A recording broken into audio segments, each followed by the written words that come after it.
Hello guys, welcome back. And in this video I'm gonna show you what we are planning to do with NX in terms of applications and libraries.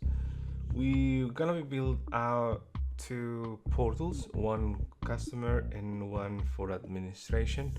So I'm gonna use this draw.io to show you basically how the application is gonna look like. So we're gonna have a customer portal here, and I'm gonna cut and paste, and we're gonna have a admin portal.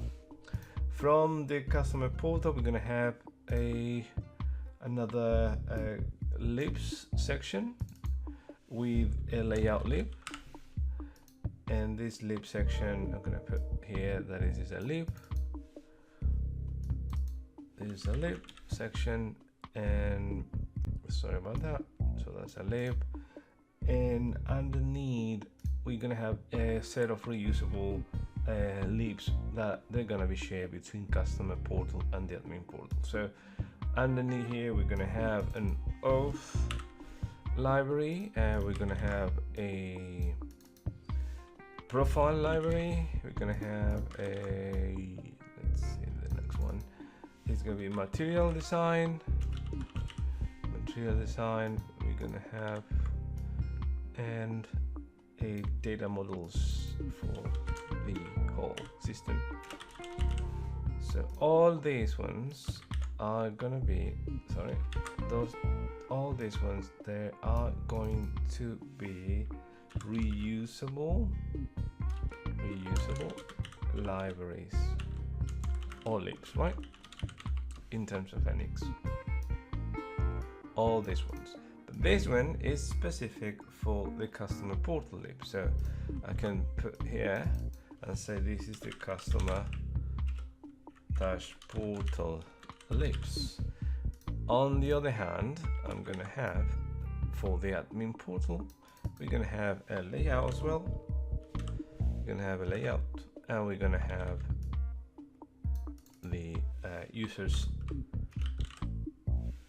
and these are also libs. We're gonna go this, and we're gonna paste it here. These are admin portal libs. All right, so this is the structure of what we're gonna be building, and all this is our NX workspace diagram.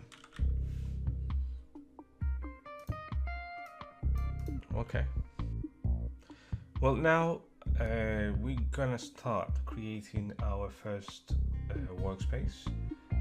In order to create a workspace, we need to use the instruction create nx-mx workspace and give it the name of the workspace. In this case, we're going to use demo app, and we hit enter. So it's going to create the sandbox. In the sandbox folder, it's going to create a demo app workspace. So it's running NX schematics, and will generate all the plumbing of the folders and libs and apps that we need. So I'm gonna choose a SAS for the workspace.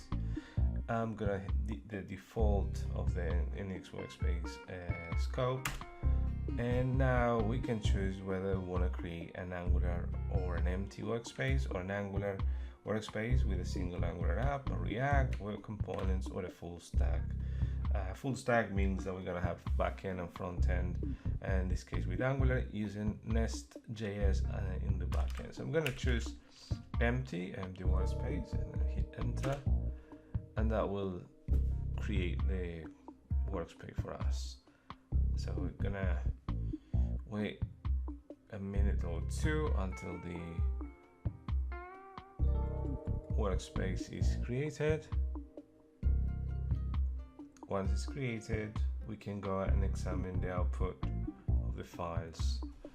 All right, so I'm here, and I need to open the folder where this workspace was created. So I've got here demo app, and I open the workspace. As you can see, this apps folders and the libs folders, and also a tools folder. And the folders are, as you know, apps for applications, for libraries, share libraries, and tools specific for the schematics that we're going to use in case we need to have specific code generation for our company or our workspace in this case. So we know the most important files in this case are the angular.json file, the nx.json file, and tsconfig paths,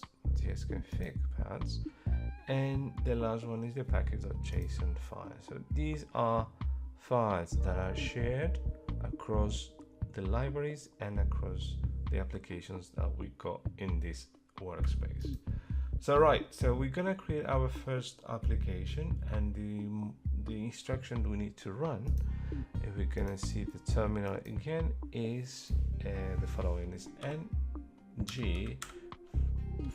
Angular CLI generate. I'm gonna say application, which is an arrow schematic, and we say its case is gonna be customer dash portal. We specify the styles, in this case as SAS. We specify routing, and we specify a prefix, how we're gonna prefix our components. So we're gonna prefix with app.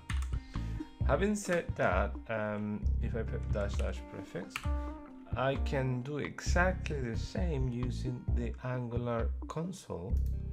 Here, as you can see, I can generate, and in generate it's gonna give me a list of all schematics available for me, and one is the application. The application name is, in this case, the customer dash portal. As we type, we can see the command line that is being executed. Obviously this is a dry run, meaning that it's not being generated. It's just an indication of what files are going to be created and what files are going to be modified as when we create this new application. We leave the directory as default, but in case we have different departments in our organizations, we can have one folder for the department of marketing and one folder for the department of suppliers. The next thing that we need to do is optional fields. So we know the framework is Angular, inline style is false, so we don't need inline styles. We got inline template, we don't need that. We can specify the encapsulation. We can set that we want routing in this case. We want to specify our prefix. As you can see, part of the things that we did before are being reflected by the ng generate command. What else we're gonna have in this case? And this is the default test runner and end-to-end test runner. And we can now hit the generate button, and that will produce the new application. Once it's that created, we can go to the apps folder and check it out. We'll give it a minute or two.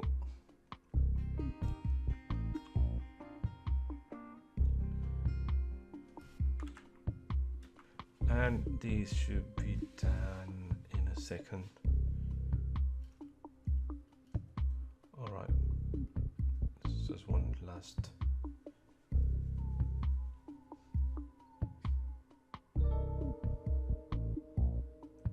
Minute, and we are almost there.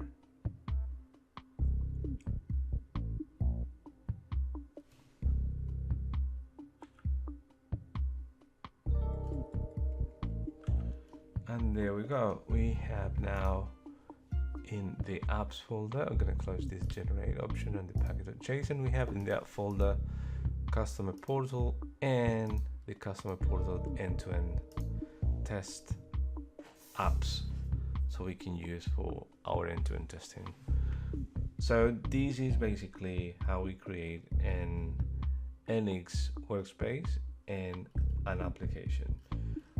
We normally commit our code once we create a library or an app, because we can eventually roll back so that it can restore the situation after we created a library or app. So in this case, I'm happy at this point, so I can go and say, okay, initial commit, and add all these files and commit all that. So now if I create a library or another app and I'm not completely sure of the things that I created, okay, or I'm happy with it, I can roll back everything back to this current state that we got now. Right, so the final step is to run the customer portal app which has created, and we have two options. We got the command line and we got the option using the Angular console. I'm gonna first use the Angular console, and clicking on the Angular console, I can click on projects and we'll show the list of projects available at the moment. So they've got customer portal end-to-end and the customer portal. So we click on serve, and that will build, after the click run, build the application and allow me to, if it's building correctly, it will let me open the customer portal and click open, and that brings the application. So if now I want to do it from the command line, I can go view terminal and then perform exactly the same instructions that I executed using the Angular console. So that's basically ng-serve, and I need to specify the project. In this case, this is the customer portal, and that will launch.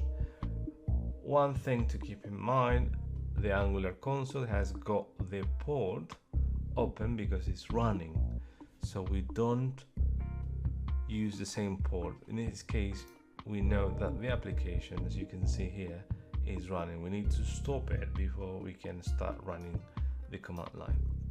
So we click now, and that we remove the application, the running application, and we execute it from the command line, and it's gonna do exactly the same that the Angular console did when we hit the serve button here. So we click localhost, and that will bring the application. Thank you guys for joining to the video, and looking forward for the next one about creating the libs. Thank you.